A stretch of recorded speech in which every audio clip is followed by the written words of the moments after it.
Good evening everyone, स्वागत है आप सभी का एक बार फिर से गूगल केमिस्ट्री क्लासेस पर। मैं हूं आनंद ओझा। चल रही क्रैश कोर्स की लेक्चर सीरीज़ में आज मैं आपको स्पेक्ट्रम और एटॉमिक स्ट्रक्चर के बारे में पढ़ा रहा हूं, जैसा कि आप जानते हैं। ठीक। और हमारी टीम की ये पूरी कोशिश है कि जल्दी से जल्दी आपका सिलेबस कंप्लीट करा दिया जाए और जो भी क्वेरीज़ हों आपकी। सिलेबस तो कंप्लीट हो ही गया है, मतलब क्रैश कोर्स में ये सारी चीज़ें आपकी कंप्लीट करा के जल्दी से जल्दी आपकी क्वेरी हम लोग ले लें। आपको जो लग रहा हो कि जो चीज़ें नहीं समझ में आई हैं या जो चीज़ें आपको पढ़नी चाहिए, शायद कभी एक आध दो चीज़ें मिस हो गई हों, उन सारी चीज़ों को आप बारीकी से देखकर एक बार आप हमसे डिस्कस कर सकते हैं। तो ये हम शुरू करेंगे। पहले 3-4 दिन के अंदर मैंने कहा जैसा कि सिलेबस मैं कंप्लीट कर दूँगा। आप आराम से पढ़िए, निश्चिंत होकर, मेरे ऊपर विश्वास रखिए और जितना मैं पढ़ाऊँ बस उतना पढ़ते चलिए। ठीक है, शुरू करें। चलिए शुरू करते हैं। आज का जो टॉपिक है, मैं आपको 2 नंबर से लेकर 5 नंबर तक के क्वेश्चन बताऊंगा कि स्पेक्ट्रा में कैसे क्वेश्चन बन सकते हैं और बनेंगे तो कैसे बनेंगे और कैसे आप उनको उठाएंगे। ठीक है, तो कल लास्ट क्लास में मैंने आपको पढ़ाया था कि किस तरीके से लाइमन बामा पार्शियल ब्रैकेट पीफन के बारे में पूरा डिटेल मैंने आपको डिस्कशन दिया था। आपको सिर्फ उतना ही पढ़ना है, कुछ एक्स्ट्रा नहीं पढ़ना है। उस फॉर्मूले को याद रख लीजिए और लाइमन बामा पार्शियल में जैसे वैल्यूज़ पुट किए थे, अल्ट्रावायलेट, विजिबल, इंफ्रारेड 3 के लिए था, सबको मैंने डिस्कस किया है। उन सारी चीज़ों को आपको ध्यान में रखना है। आज का जो टॉपिक होगा वो उसी फॉर्मूले पर, गिवन फॉर्मूले पर क्वेश्चन लगाएंगे और कुछ और जो थियरी टाइप के क्वेश्चन आ सकते हैं उसको देखेंगे। ठीक है, शुरू करें। तो जैसा कि पहला 2012 और 13 में आया हुआ मुझे क्वेश्चन दिख रहा है, बहुत अच्छा सा छोटा सा क्वेश्चन है, शॉर्ट आंसर टाइप में है। Continuous spectrum and line spectrum के बीच में डिफरेंस बोला है। ठीक है ना, कंटिन्यूअस स्पेक्ट्रम और लाइन स्पेक्ट्रम के बीच में डिफरेंस बोला है।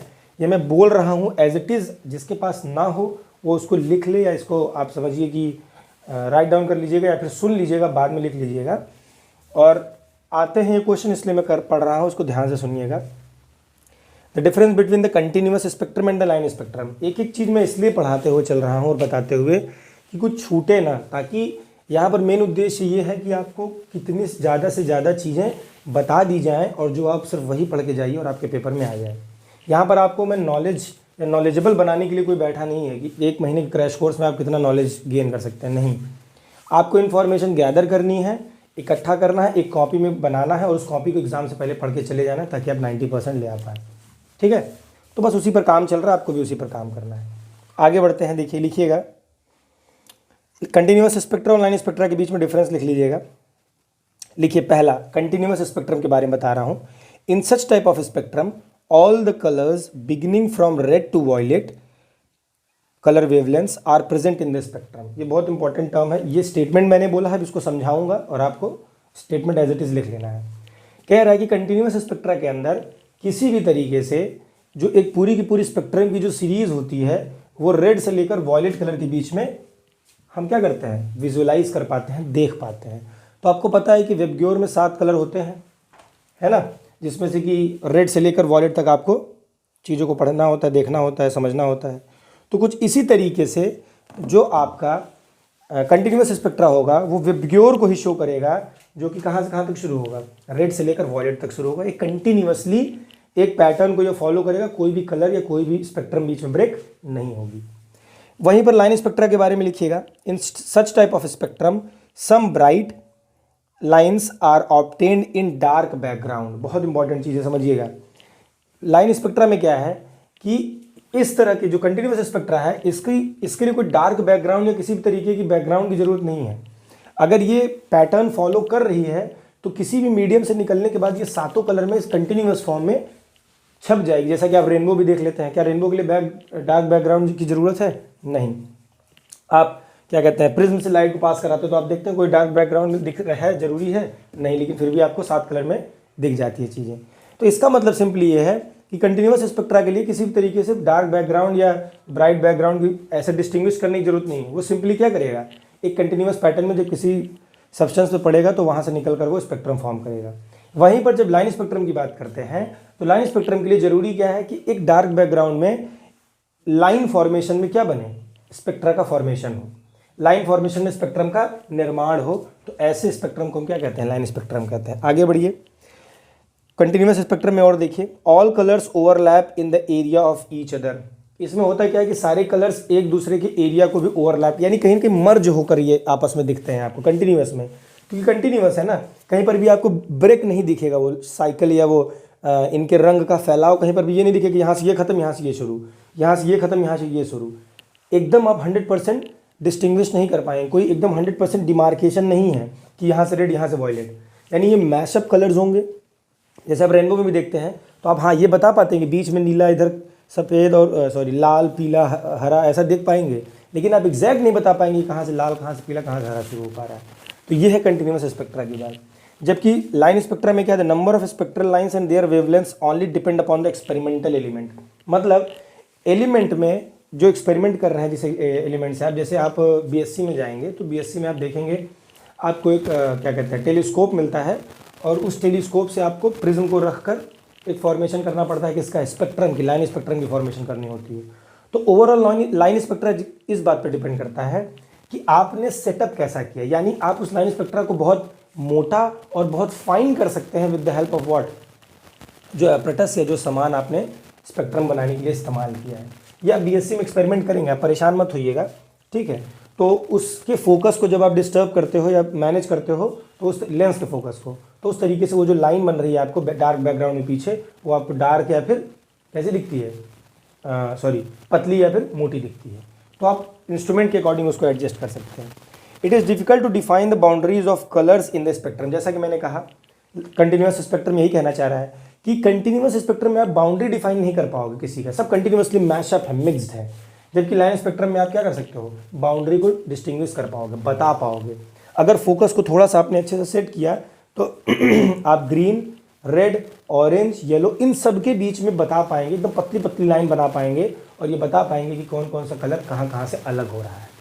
ठीक है, ये डिफरेंस आता है, याद रखिएगा। आगे बढ़ते हैं, ठीक है। अगला देख लेते हैं। 2019 और 18 में पूछा हुआ क्वेश्चन था। जैसा कि मैंने एक क्वेश्चन उस दिन जब मैं nth ऑर्बिट के लिए एनर्जी लेवल पढ़ा रहा था तो आपको मैंने बताया था, एक फार्मूला मैंने लिखवाया था, E = -13.6/n²। पीछे का फार्मूला आप जाके देखेंगे तो आपको पता चलेगा। तो वहाँ पर एक फार्मूला में, ये 2018-19 दोनों पूछा हुआ है, ये क्वेश्चन 2 नंबर में पूछा है। ये फार्मूला मैंने आपको कराया था -13.6/n² एनर्जी के बारे में कराया था, En के बारे में। इस क्वेश्चन में कुछ नहीं कहा, इस क्वेश्चन में कहा है, ये पूछा हुआ 2 साल में है, सॉरी, कि right the formula for energy of the electron of hydrogen atom in nth orbit, find the value of the ionization potential and first excitation energy. First excitation energy के बारे में पूछा है और आयोनाइजेशन पोटेंशियल के बारे में पूछा है, यानी 1 नंबर के बारे में आपसे कुछ और पूछना नहीं चाह रहा है ये, ठीक है। यानी ये कह रहा है कि सबसे पहले आप कुछ मत करिए, इलेक्ट्रॉन की जो एनर्जी है nth ऑर्बिट में उसकी वैल्यू निकाल दीजिए। तो आप आंख बंद किए, nth ऑर्बिट में ये वैल्यू लिख दी, 1 नंबर आप पा गए। दूसरा वो कह रहा है कि find the value of ionization potential and the first excitation energy. First excitation energy, अगर कोई भी सिस्टम, अगर जैसे मान लीजिए मैं आपसे कहूँ कि फर्स्ट एक्साइटेशन एनर्जी में वैल्यू एनर्जी कितनी है वो निकालना है, तो आप कहोगे सर सबसे पहले एक सेल तो लेकर ही बैठा होगा, यानी अपने ग्राउंड स्टेट में एक सेल लेकर बैठा होगा, तो ये वैल्यू होगी -13.6। इस बात में कोई दिक्कत? अब जैसे ही मैंने कहा इसका फर्स्ट एक्साइटेशन स्टेट निकालो, तो पहले सेल से कूद के किस में जाएगा, आगे वाले दूसरे नंबर सेल में जाएगा। तो वही 2 जो है, E2 या n की वैल्यू जो 2 है वही इसकी क्या है, फर्स्ट एक्साइटेशन स्टेट है। तो 2 का स्क्वायर कर दोगे तो -13.6/4, तो काट दो, 4 3 12, 1 गया 4 चौका 16, यानी E2 की वैल्यू कितनी आ गई, -3.4 वाट जूल, इलेक्ट्रॉन वोल्ट, जूल होगा ना शायद, क्योंकि इलेक्ट्रॉन वोल्ट में निकालने के लिए 1.6 से मल्टीप्लाई करेंगे। ठीक है ना, ध्यान रखिएगा, इलेक्ट्रॉन वोल्ट, जूल कुछ भी लिखिए, जो भी यूनिट आपको दी रहे वो लिख सकते हैं, ठीक है, जैसा आपको सही लगे। तो कहने का मतलब ये है कि ओवरऑल ये कहना चाह रहा है कि जो जब कभी भी आपको फर्स्ट एक्साइटेशन स्टेट बोले, सेकंड एक्साइटेशन स्टेट बोले, थर्ड एक्साइटेशन स्टेट बोले, तो ये याद रखिएगा कि अगर फर्स्ट बोल रहा है तो 1 से 2 में जाएगा, 2 बोल रहा है तो 1 से 3 में जाएगा, 3 बोल रहा है तो 1 से 4 में जाएगा। यानी पहले एक्साइटेशन, यानी पहले ग्राउंड स्टेट हमेशा कहाँ पर होगा, 1 में होगा, उसके बाद एक्साइटेशन स्टेट जैसा बढ़ाता है वो चला जाएगा। वैल्यू पुट करिएगा, आंसर निकाल दीजिएगा, आया हुआ क्वेश्चन है ये। आगे बढ़ें, कोई दिक्कत? अब देखिए आपके 2022 में एक बड़ा बढ़िया सा क्वेश्चन पूछा हुआ है, बहुत आसान सा, 2 नंबर में। In the hydrogen spectrum find the wavelength of the second line of Balmer series in terms of Rydberg constant R। Second line बोला है, किसमें बोला है, second line of the बामर series in terms of what, R। अब समझिए क्या कहना चाह रहा है ये, कहाँ गया, 2022 का क्वेश्चन है, मैं अपने से कुछ नहीं पूछ रहा हूँ, स्क्रीनशॉट लेते चलिए। ये सब कुछ नए क्वेश्चंस आ रहे हैं जो कि बहुत, ऐसा नहीं कि बहुत कठिन है आपके लिए, लेकिन 2-4 क्वेश्चन मैं नए एकदम करा दे रहा हूँ जो सिर्फ और सिर्फ 2022 में पूछे गए हैं। उसका कारण ये रहेगा आप थोड़ा सा उससे फेमिलियर रहें कि कैसे क्वेश्चंस, 1-2 क्वेश्चन 4 क्वेश्चन, जैसे मान लीजिए कि 90% की हमने बात की, 100% की तो नहीं की है, तो 10% में ऐसे ही क्वेश्चन आएंगे जो कि कुछ ऐसा नहीं है कुछ नया आएगा, लेकिन हाँ कुछ तरीका पूछने का अलग हो जाएगा, बाकी चीज़ें वही रहेंगी। ठीक है, तो कभी जब दिमाग में सामने दिख जाता है तो मैं उसको भी कवर कराने की कोशिश कर रहा हूँ ताकि आपको कन्फ्यूजन ना आए। बहुत आसान सा क्वेश्चन पूछा है, मतलब इतना आसान कि मैं बता ही नहीं सकता। राइटबर्ग का कांस्टेंट का sorry Lyman Barmer partial bracket P fund का सीरीज मैंने आपको पढ़ाया है। आप इसको क्या लिख सकते हैं, 1/n1 square minus 1/n2। n1 n2 को कन्फ्यूजन मत होइएगा कि लाइमन से हम उठा रहे हैं। n1 n2 का मतलब है इनिशियल और फाइनल, यानी n1 सेल और n2 सेल का है। ठीक है, ये फॉर्मूला मैंने पढ़ाया है। आपसे कहा है कि ये 2022 में पूछा हुआ एकदम ताज़ा क्वेश्चन है, याद रखिएगा। 2 नंबर में आपसे कहा है कि इस वेवलेंथ की वैल्यू निकालिए in terms of R. R की वैल्यू कहीं पुट नहीं करनी है आपको, और अगर आर की वैल्यू पुट करने के लिए कहेगा भी तो आपको पेपर में आर की वैल्यू देगा, परेशान मत होइए। तो पुट कर दीजिए, किसके लिए बोला है ये ध्यान रखिएगा। Second line of Barmer series in terms of राइटबर्ग constant. Second line निकालना है बार्मर सीरीज का, सेकेंड लाइन ध्यान रखिएगा। बार्मर सीरीज शुरू कहाँ से होता है, n1 की वैल्यू शुरू कहाँ से होती है। आप कहोगे सर n1 की वैल्यू तो बार्मर के लिए 2 से शुरू होती है, तो 2 का स्क्वायर, ये मैंने बताया है। Second series of Barmer series यानी एक्साइट होकर वो किस स्टेट में जा रहा है, सेकेंड नंबर। तो 2 के बाद जितनी भी वैल्यूज होती हैं वो आप n2 की जगह रख सकते हो, लेकिन जैसे उसने कहा सेकेंड में, तो पहला तो ये हो गया क्योंकि पहला बार्मर 2 से ही शुरू होता है, और जैसे उसने सेकेंड कहा तो 3 को छोड़ के इसका मतलब 4 में आपको जाना है, तो 1/4 का स्क्वायर। यही सब चीज़ें दिमाग में रखनी है। एग्जामिनर आपके प्रेजेंस ऑफ माइंड को ऐसे ही चेक करना चाहता है। 4 1/16 बहुत आसान है, निकाल लीजिए। 4 - 1 3/16, तो यानी आपकी वैल्यू आ जाएगी 1/λ की वैल्यू क्या आ गई, r 3r/16। और क्या निकाल सकते हैं, कुछ नहीं, यानी लैम्डा की वैल्यू निकालिए 16/3r। ये आपकी वैल्यू है। 2 नंबर आपको फ्री में से दे देगा, बांट देगा आपको। ठीक है, कोई दिक्कत कोई समस्या, धीरे धीरे लगाते चलिए, आराम से सब सही होगा। आगे बढ़ें, कोई दिक्कत नहीं है ना, आगे बढ़िएगा। अब देखिए 3 मार्क्स के क्वेश्चन में मैं कुछ आता हूँ क्योंकि मुझे अच्छे लग रहे हैं, और एकाध मान लीजिए जैसे डेरिवेशन टाइप में छोटा, बहुत छोटा सी ही वैल्यू है जो कि मुझे सॉल्व कराना, बहुत कठिन काम नहीं है, लेकिन 2018 में 11 में और 4 में ये पूछा हुआ है, इसलिए मुझे ऐसा लग रहा है कि मुझे ये क्वेश्चन आपको एक बार इंट्रोड्यूस कर देना चाहिए ताकि आपके मन में ये न रहे कि हमने पढ़ा नहीं।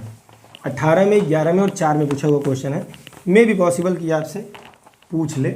आज इस टॉपिक को ख़त्म करके ही जाएंगे, चिंता मत करिए।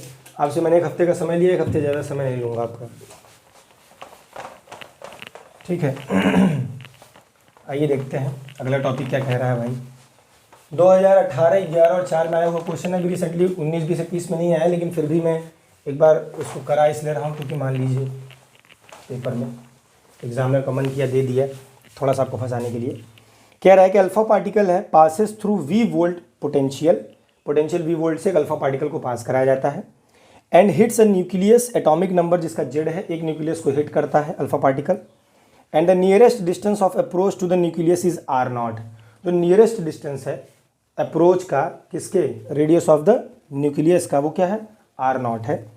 Then prove that r0 is equal to 14.4 into z/v। लिख दे रहा हूँ, प्रूव जो करना है आपको वो करना है r0 की वैल्यू 14.4 इंटू z/v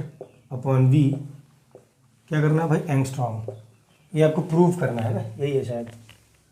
ठीक, कोई दिक्कत।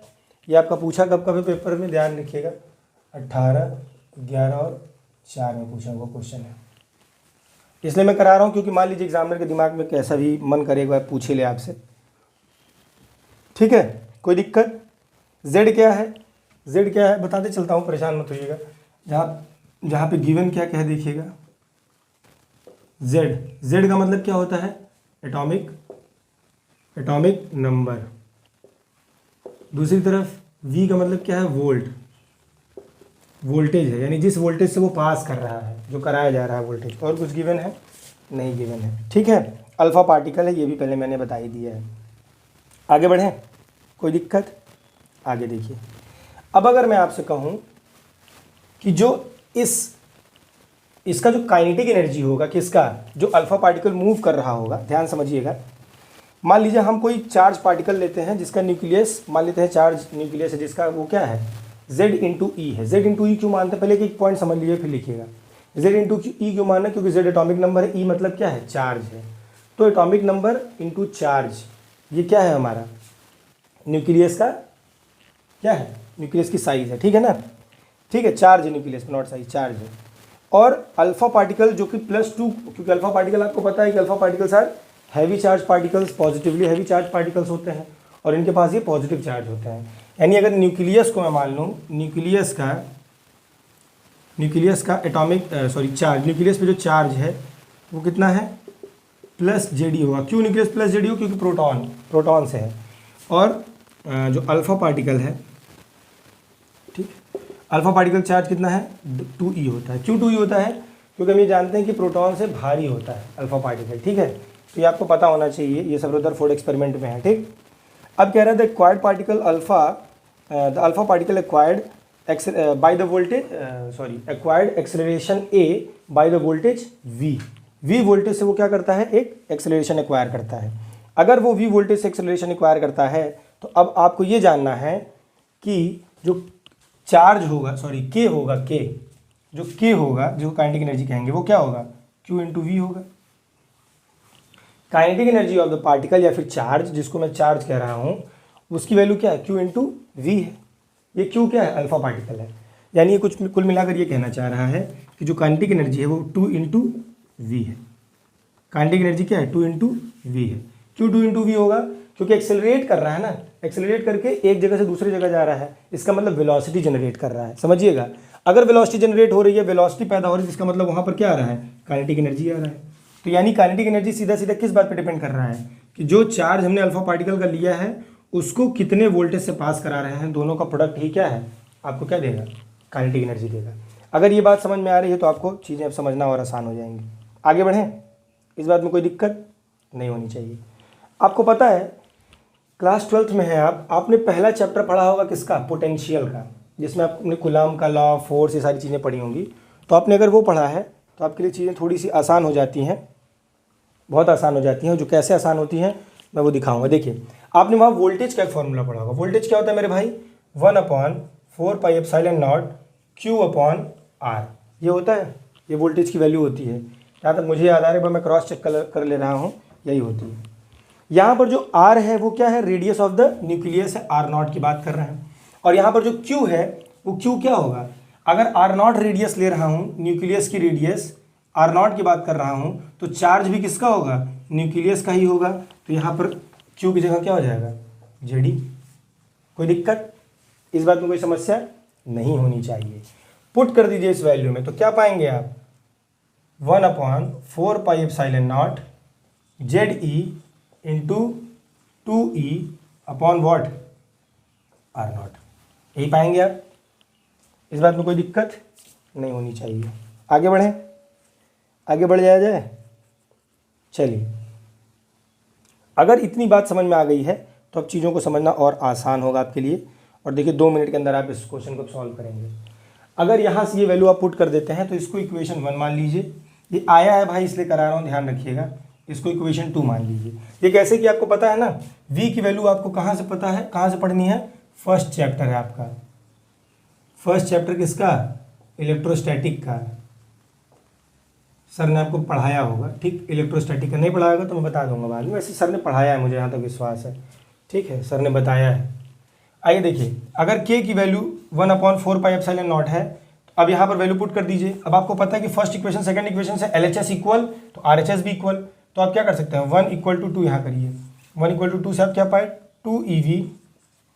2EV मैं डायरेक्ट लिख दे रहा हूँ थोड़ा साफ साफ, 2E into V equals to what, 1/4πε0 ZE² 2ZE² upon R0। 2 से 2 उड़ गया, E से एक E उड़ गया।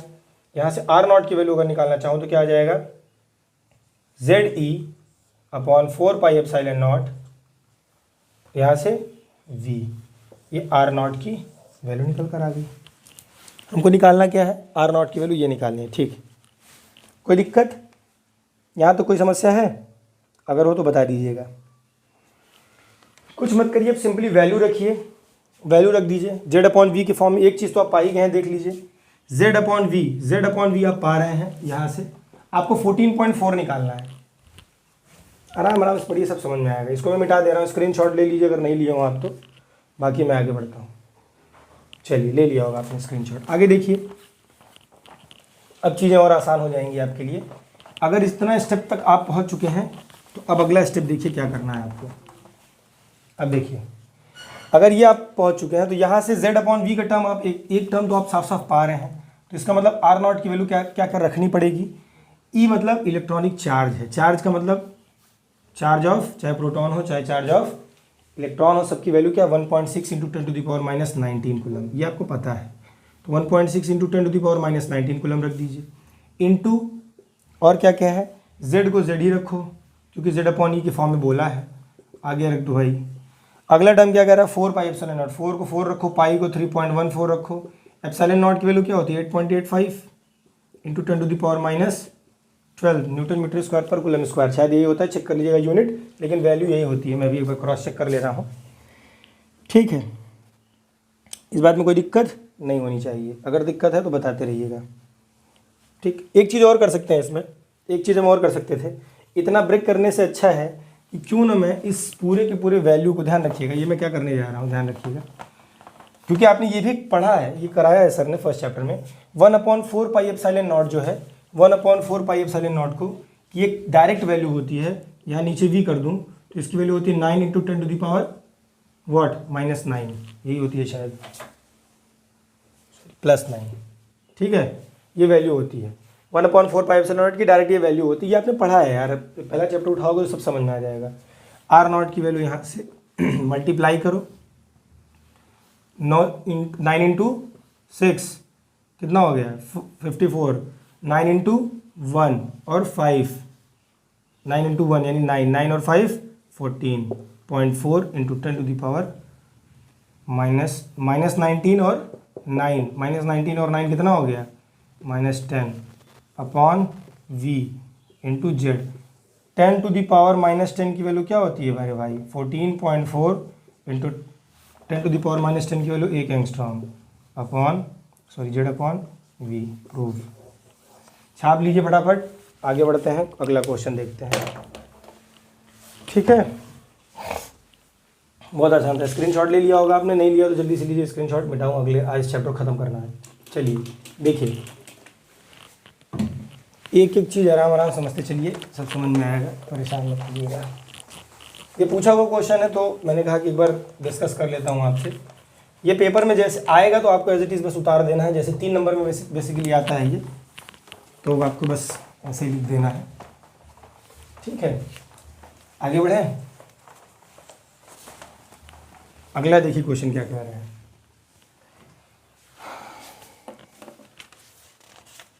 चलिए हाँ देखिए, आ गया बढ़िया क्वेश्चन है। ये क्वेश्चन बेसिकली पूछ लेता है, थियरी है, थियरेटिकल क्वेश्चन। मैंने कहा ना कि मैं हर एक क्वेश्चन ऐसा अटेम्प्ट करा दूंगा आपको जिससे कि आपको परेशानी नहीं आएगी पेपर में। क्वेश्चन कह रहा है थियरी है, थियरी में पढ़ूंगा, आपको सुनना और मैं समझाऊंगा, मतलब आपको उसके बाद ताकि आप लिख सकें, मैं पढ़ूंगा स्टेटमेंट। क्वेश्चन कह रहा है write down the 3 assumptions of bore about hydrogen atom and explain them. एक तरह का ये क्वेश्चन बनता है। इसी का या तो और सेक्शन में आपसे पूछ सकता है कि explain Bohr's model of hydrogen atom, और या तो आपसे पूछ सकते हैं derive the formula for the orbital frequency of right the Bohr's postulate for the hydrogen atom and derive its what derive the formula for the orbital frequency of the electron from the nth orbit of the hydrogen atom using Bohr's postulate. 2020 में ये पूछा हुआ question है। यानी इस तरह से ये क्वेश्चन आपके लगभग 17, 16, 14, 9, 19, 20 इतनी बार ये क्वेश्चन आया हुआ है बोर्ड्स के पोस्टुलेट से। तो मैंने कहा है ना, मैं सब कराऊंगा, एकदम परेशान मत होइएगा। एक एक चीज़ आपको ऐसा समझा दूंगा कि आप अपने शब्दों में भी लिख कर आएंगे ना, सारी चीज़ें आपको समझ में आएंगी। तो देखिए, मैं पहला स्टेटमेंट पढ़ रहा हूँ, क्या कहा है उन्होंने। सबसे पहले पोस्टुलेट के बारे में पढ़ेंगे और जो फ्रीक्वेंसी वाला बोला है उसके बाद देखेंगे। देखिए क्या कह रहा है, 3 पोस्टुलेट हैं बोर्ड के। सबसे पहला पोस्टुलेट कह रहा है in an atom electron can revolve around the nucleus only in those orbits for which the angular momentum is perfect multiple of h upon 2 pi, full stop. If the mass of an electron is m and the radius of the circular path is r and it is moving with velocity v, then the angular momentum of the electron must be mvr equal to n into h upon 2 pi. समझ पा रहे हैं? नहीं समझ पाएंगे। Statement सुनाई दिया होगा, उसको आपको एज इट इज कॉपी में लिख लेना है, ठीक है ना। जैसा मैंने स्टेटमेंट पढ़ा है वैसे ही आपको कॉपी में लिख देना है। अब ये कहना क्या चाह रहा है इस चीज़ को समझिए थोड़ा सा। अगर ये स्टेटमेंट आपको नहीं भी याद आएगी तो आप डायरेक्ट फॉर्मूला भी लिख कर आएंगे तो समझ में आ जाएगा। ये कहना चाह रहा है, पहला statement M V R equal to N H upon 2 pi, ये कहना चाह रहा है ये। इसका मतलब क्या है समझिएगा, इसका मतलब समझिएगा, जहाँ पे m mass of the particle, v velocity of the particle, r is the radius of that particle, उसका जो न्यूक्लियस है उसकी radius, n principal quantum number, h Planck constant और 2 पाई क्या है, कांस्टेंट है। अब इसको समझिए क्या कहना चाह रहा है। ये बोर्स ने कहा कि हर एक ऑर्बिट में, जैसे मान लीजिए न्यूक्लियस है, ये बहुत इंपॉर्टेंट क्वेश्चन है, न्यूक्लियस के चारों तरफ क्या होंगे, ऑर्बिट्स होंगे। जैसे मान लीजिए 2 ऑर्बिट से समझा रहा हूँ। बोर ने कहा कि हर एक ऑर्बिट में जो इलेक्ट्रॉन होगा, या इलेक्ट्रॉन की बात करेंगे बेसिकली, जो इलेक्ट्रॉन होगा हर एक ऑर्बिट में, एक फिक्स ऑर्बिट में, इसमें एक फिक्स ऑर्बिट में रिवॉल्व करेगा, वो भी किसके साथ, इस तरह के दोनों ही एंगुलर मोमेंटम के साथ रिवॉल्व करेगा। समझ पा रहे हैं, समझ पा रहे हैं कि नहीं, नहीं समझ पा रहे, समझिए। सबसे पहले इस टर्म को समझिए, ये क्या है। आपको पता है कि हमने क्या पढ़ा है, m इंटू वी क्या पढ़ा है, p पढ़ा है। इसको मैं क्या कहता था, लीनियर मोमेंटम कहता था।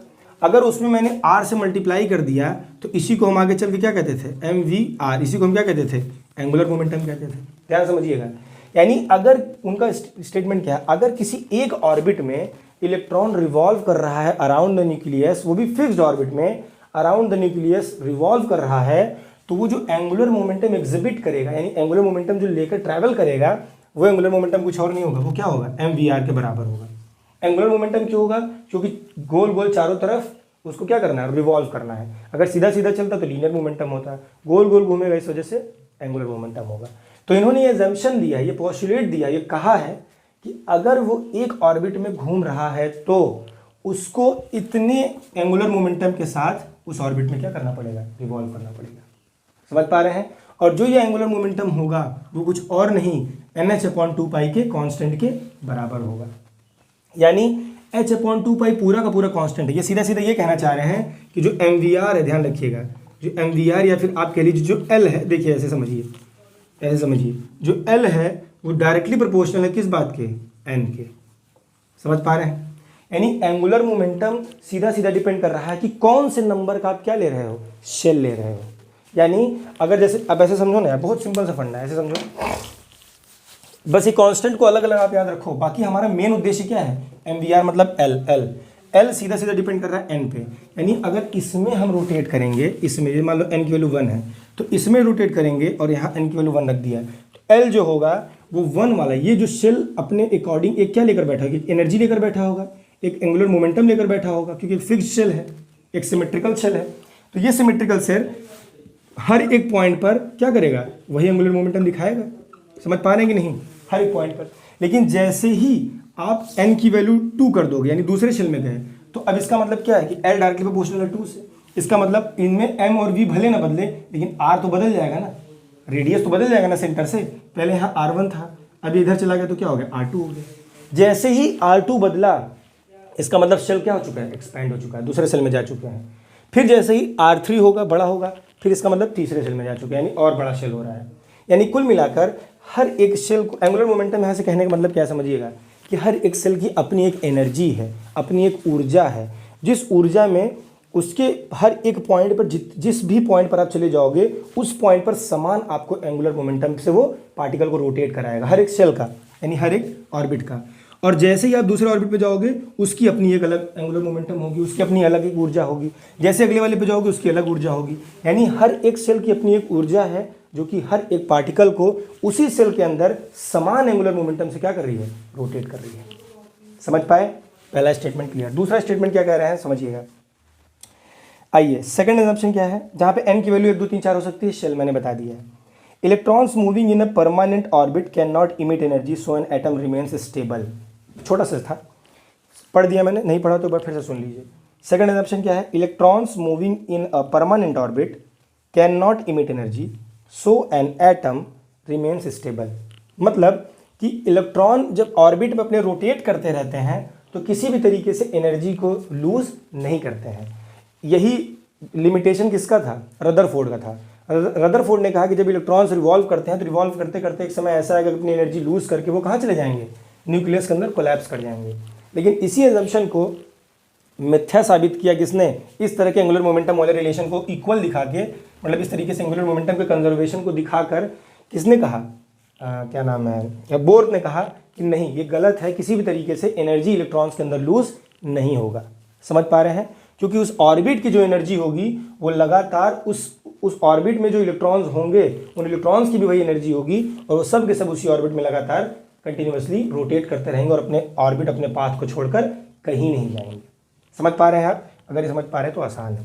आगे देखिएगा, व्हेन एन एटम, तीसरा कह रहा है, when an atom gains energy from outside an electron of atom leaves its own orbit and transit to orbit of the higher energy, or one can say that it reaches in excited state, but electron can remain in that orbit up to short time 10 to the power minus 8 second and comes back to its own orbit of lower energy and emits energy in the form of electromagnetic wave equal to the difference of the energy of both the energy levels। कुछ नहीं कह रहे हैं, बहुत simple सी बात कह रहे हैं लंबे से स्टेटमेंट में। उन्होंने कहा इलेक्ट्रॉन, हर एक इलेक्ट्रॉन अपने ही ऑर्बिट में अपनी ऊर्जा को लेकर वो लगातार रोटेट करता रहेगा, लेकिन जैसे ही उसको तुम टेम्परेचर दोगे, हीट दोगे, गर्मी दोगे, तो अपने शेल को, जितनी शेल की एनर्जी है उतना तो एब्जॉर्ब कर लेगा। उसके बाद जैसे ही आप एनर्जी उसको दोगे तो वो इमिट करके दूसरे हायर शेल में जाएगा, हायर एनर्जी एक्साइटेड स्टेट में जाएगा, लेकिन वहाँ पर भी maximum 10 to the power minus 8 second तक ही रह सकता है वो। यानी इलेक्ट्रॉन मैक्सिमम अपने हायर एनर्जी स्टेट में उसके स्टेबल रहकर वहाँ पर रुकने की जो समय है वो 10 to the power minus 8 second ही है। अब कितना भी ऊर्जा दे दीजिए, ठीक है। तो इलेक्ट्रॉन यहाँ से निकलकर अपने हायर एक्साइटेड स्टेट में गया, यानी अपने बड़े वाले शेल में गया और वहाँ पर maximum 10 to the power minus 8 second energy समय बिताएगा और वहाँ से फिर से कूद कर अपने ग्राउंड स्टेट में या फिर अपने लोअर एनर्जी स्टेट में जहाँ वो पहले था वहाँ आना चाहेगा और आ जाएगा। उस दौरान जब ऊपर जाके यानी हायर स्टेट में जाके फिर से लोअर स्टेट में इलेक्ट्रॉन आ रहा होगा तो उस दौरान जो एनर्जी रेडिएट करेगी, जो एनर्जी बाहर की ओर निकलेगी, उसको कहते हैं हम इलेक्ट्रोमैग्नेटिक वेव। यह स्टेटमेंट कहना चाह रहा है। यानी इलेक्ट्रोमैग्नेटिक वेव कब निकल रही है, ध्यान रखिएगा, जब इलेक्ट्रॉन को हमने एनर्जी दिया, ये जंप करके यहाँ गया और यहाँ 10 to the power minus 8 second बिताने के बाद ये फर्दर जब अपने स्टेट में जा रहा है, फर्दर अपने शेल में जा रहा है, तो उस दौरान जो एनर्जी निकल रही है, यहाँ जो एनर्जी निकल रही है इसको हम क्या कहते हैं, इलेक्ट्रोमैग्नेटिक वेव। समझ में आया? समझ में आया आपको? अगर समझ में आया तब तो बहुत बेहतरीन, नहीं समझ में आया तो फिर से ट्राई करिएगा। मैंने पूरा स्टेटमेंट बता दिया, आपको समझ में आ जाएगा। ठीक है, अगला आप जैसे ये कहना चाह रहे हैं कि आखिर इसका मतलब क्या है। अगर इसको टर्म वाइज आप देखोगे तो कुछ कहना नहीं चाह रहे हैं। ये कहना चाह रहे हैं कि जो एनर्जी होगी, मान लो पहले शेल की एनर्जी क्या थी, दूसरे शेल की एनर्जी E2 थी और पहले शेल की एनर्जी क्या थी, E1 थी। तो इसका मतलब E2 माइनस E1 जो हम कर रहे हैं वही क्या है, h न्यू के बराबर है। समझ पा रहे हैं ना, या फिर E के बराबर है, समझिएगा। तो टोटल एनर्जी डेल्टा निकल रही है, वो डेल्टा क्या है, E2 माइनस E1 है।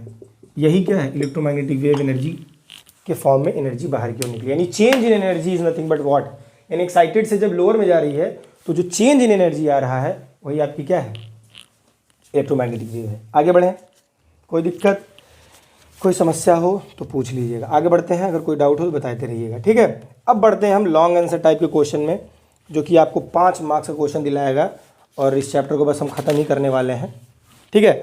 5 मार्क्स का क्वेश्चन आपको यहाँ से मिलेगा। 2 मिनट आप भी रेस्ट कर लीजिए, तब तक मैं भी इसको मिटा लेता हूँ, फिर बढ़ते हैं।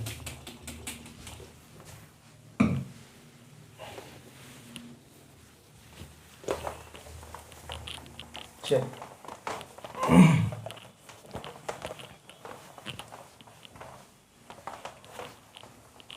आगे बढ़ूँ। ये पूछा हुआ क्वेश्चन है, याद रखिएगा। ये लगभग 17, 18 और 19 में पूछा हुआ 3 बार क्वेश्चन था। 3 बार क्यों पूछा गया था, तो मैंने आपको बताया ये लगभग 5 से 6 बार पूछा हुआ क्वेश्चन है। 17, 16, 14, 9, 7, 19, 20, ठीक है। 17, 16, 9, 14, 7, 19, 20 ये सब में पूछा हुआ क्वेश्चन है। मोस्ट हॉटेड टॉपिक है, समझ लीजिएगा ये। आगे बढ़ें, कोई दिक्कत नहीं होनी चाहिए। आगे बढ़ते हैं, देखिए क्या कह रहे हैं। 5 नंबर के क्वेश्चन में सबसे बढ़िया क्वेश्चन जो मुझे देखने को मिल रहा है वो ये मिल रहा है कि आपसे बोला है, देखिए एक अच्छा सा क्वेश्चन है। आपसे इन्होंने कहा कि ये 14, 13, 11 और 16 में पूछा हुआ क्वेश्चन है। Draw energy level diagram for hydrogen atom and exhibit Lyman series, Balmer series in it, in which portion of the spectrum the series are obtained. ये पूछा हुआ क्वेश्चन है। यानी आपसे कुछ नहीं कहेगा, आपसे कहेगा कि लाइमन बाउमर पार्शियल ब्रैकेट वाला जो उन चारों पांचों में से कोई भी 2 उठा के दे देगा बड़े क्वेश्चन में। आपसे कहेगा स्पेक्ट्रम बनाइए, मैं बनाऊंगा भी यहाँ पे, इन दोनों का ही पूछा हुआ क्वेश्चन। आपसे कहेगा स्पेक्ट्रम बनाइए और साथ ही साथ इनका जो इक्वेशन है उसको बताइए, उसका इक्वेशन को लिखिए। यही आपसे पूछेगा, इससे ज़्यादा कुछ आपसे पूछने वाला नहीं है। आगे बढ़ें, बनाए कुछ।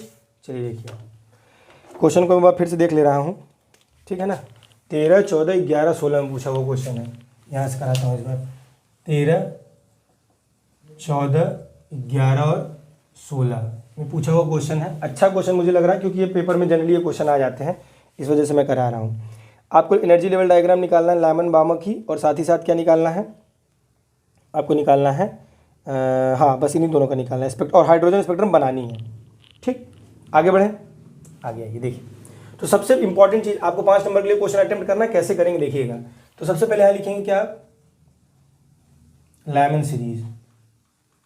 ठीक, जैसे मैं लिख रहा हूँ वैसे लिखिएगा, फुल मार्क्स मिलेंगे। तो लाइमन सीरीज में आप जानते हैं कि वी नो दैट, मैं बोल रहा हूँ स्टेटमेंट आप लिख लीजिएगा। We know that in Lyman series the energy shell और the starting of the shell is from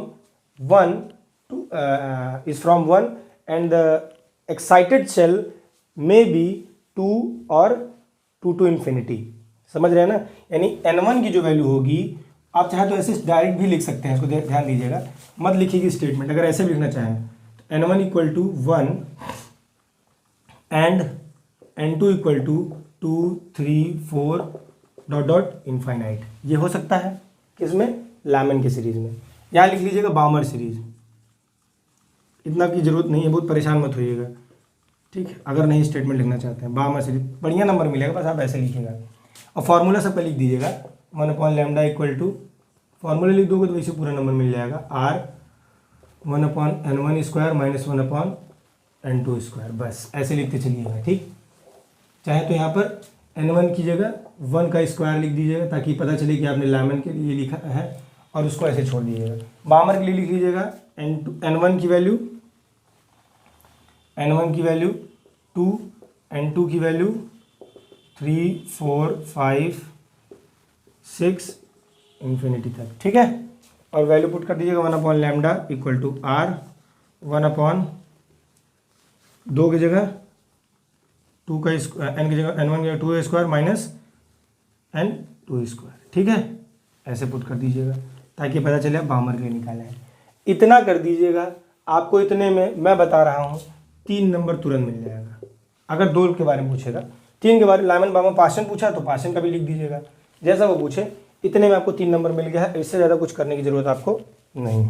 अगला स्टेप बताऊँ क्या करना है। अगला स्टेप देखिए, ये बन गया ना, 3 नंबर आप पा चुके हैं। यही बना दो क्या छोटा सा फिगर।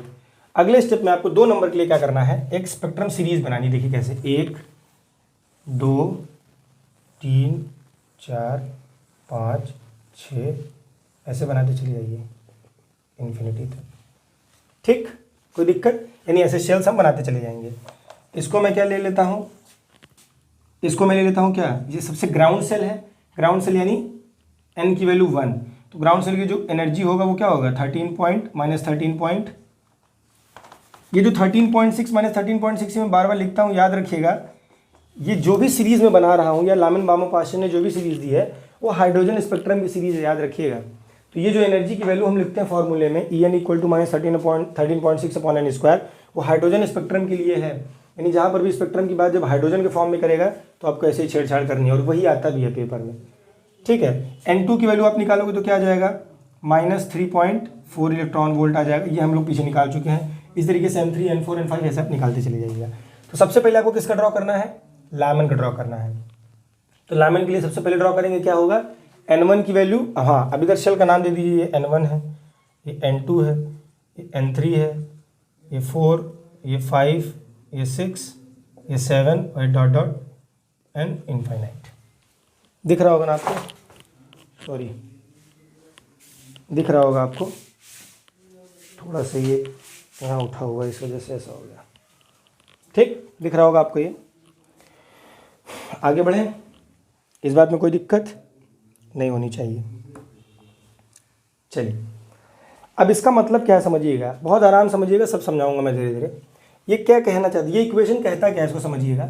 ये इक्वेशन ये कहता है कि अगर आपके पास लाइमन सीरीज अगर आपको निकालनी है तो आप किसी भी एक्साइटेड स्टेट से चले आइए। अगर आपको लाइमन सीरीज की स्टडी करनी है, ठीक है, तो आप किसी भी एक्साइटेड स्टेट से उठिए, आपको लाइमन सीरीज पाने के लिए कहाँ पर आना पड़ेगा, N1 पर आना पड़ेगा, यानी n की वैल्यू 1 पर आके करना पड़ेगा।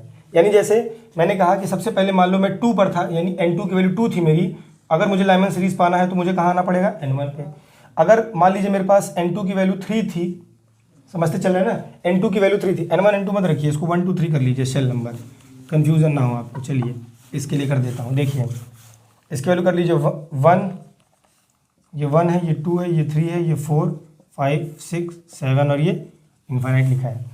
जब N1 N2 की वैल्यू, क्योंकि N1 तो हमको पता है कि हमको लाइमन निकालने के लिए सबसे ग्राउंड स्टेट N1 पर आना पड़ेगा। अगर N2 की वैल्यू क्या हो जाए, 2 हो जाए, तो हमको लाइमन निकालने के लिए 1 पर आना पड़ेगा।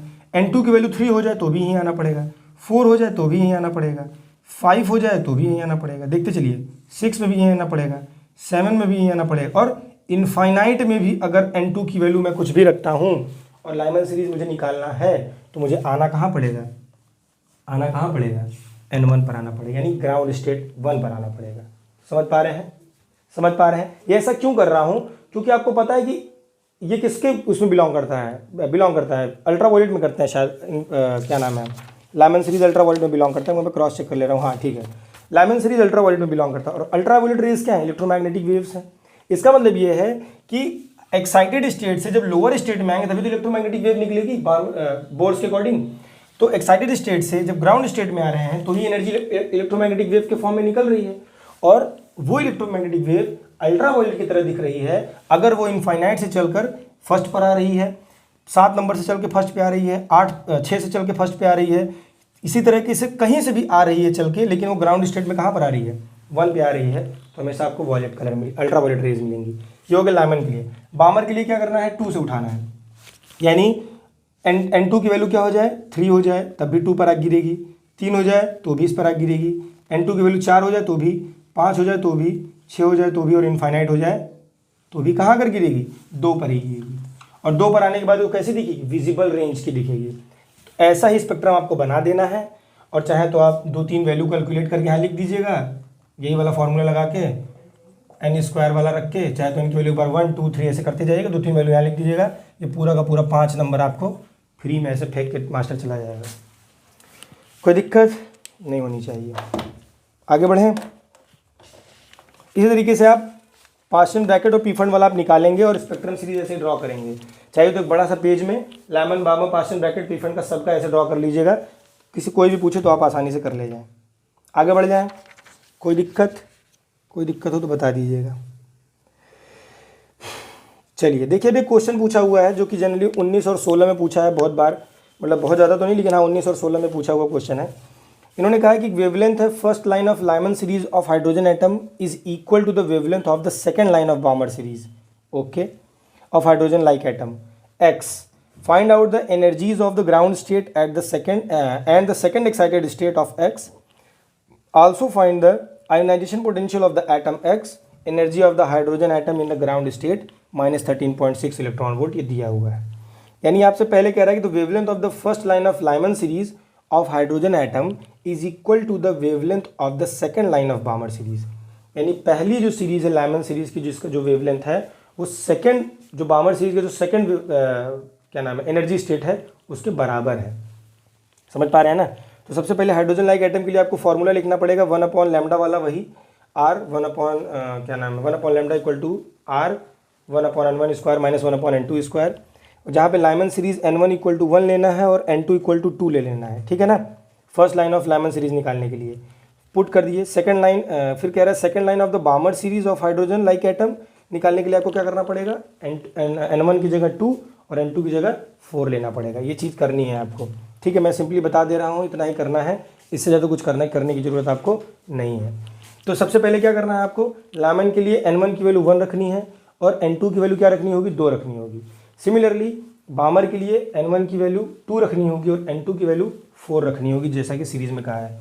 वैल्यू पुट करिए, सॉल्व करिए और इक्वेशन आपके सामने निकल कर आ जाएगा। जब इसको सॉल्व करेंगे आप तो 1 अपॉन जो लैम्डा किसके लिए था, लाइमन के लिए था, और लैम्डा जो बामर के लिए था, दोनों की वैल्यू को इक्वेट कर दीजिए। इक्वेट करने के बाद वहाँ से आप जेड की वैल्यू पा जाएंगे, यानी एटॉमिक नंबर की वैल्यू पा जाएंगे और सॉल्व कर सकते हैं। देखिए मैं थोड़ा सा करा दे रहा हूँ स्टेप, मैं स्टेप करा दे रहा हूँ, आपको इसको करना है। मैं इसको थोड़ा सा करा दे रहा हूँ, बाकी आपको करना इसको अपने से है।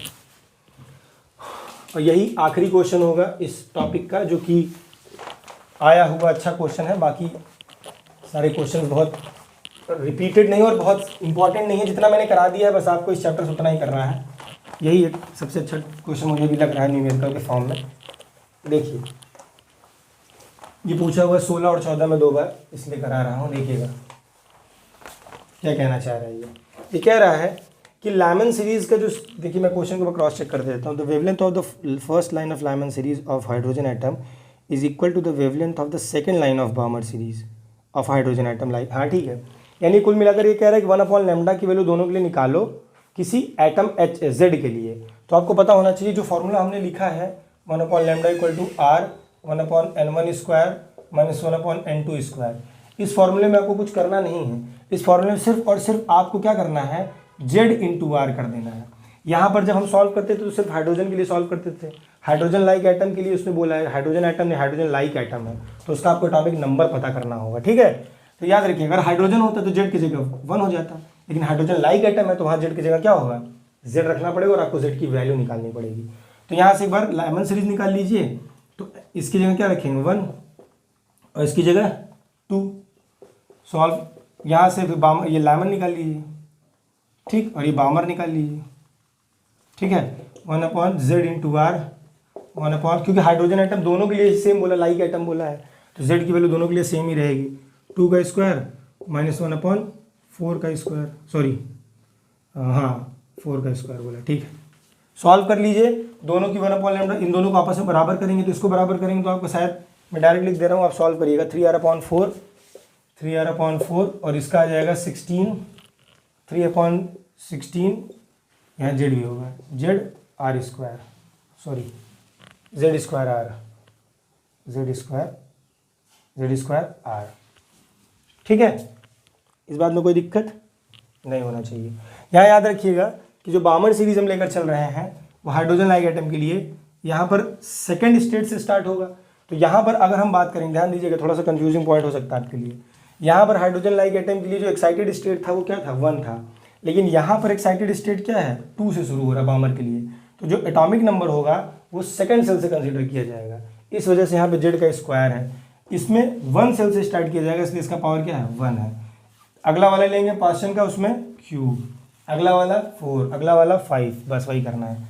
दोनों को इक्वेट कर दीजिए, 3r Z upon 4 equal to 3 upon 16 Z square R, जो जिससे कटे काट दीजिए, 3r कट गया, एक जेड से एक जेड कट गया, 4 कट गया, तो जेड की वैल्यू क्या आ रही है, 4 आ रही है।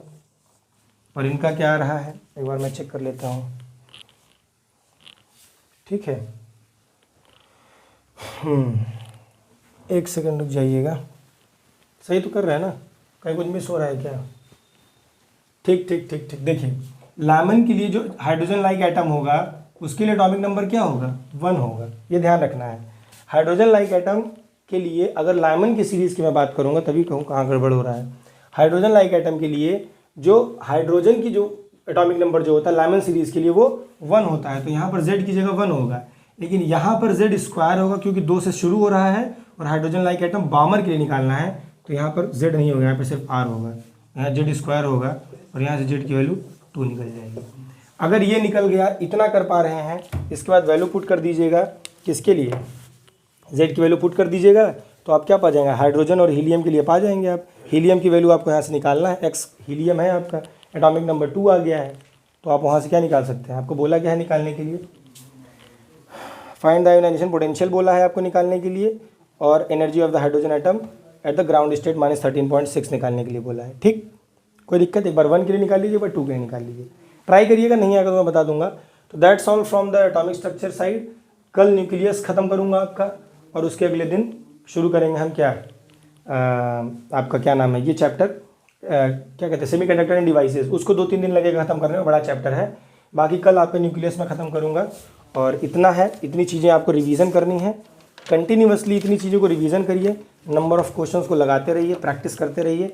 बाकी मिलता हूँ कल नए वीडियो के साथ।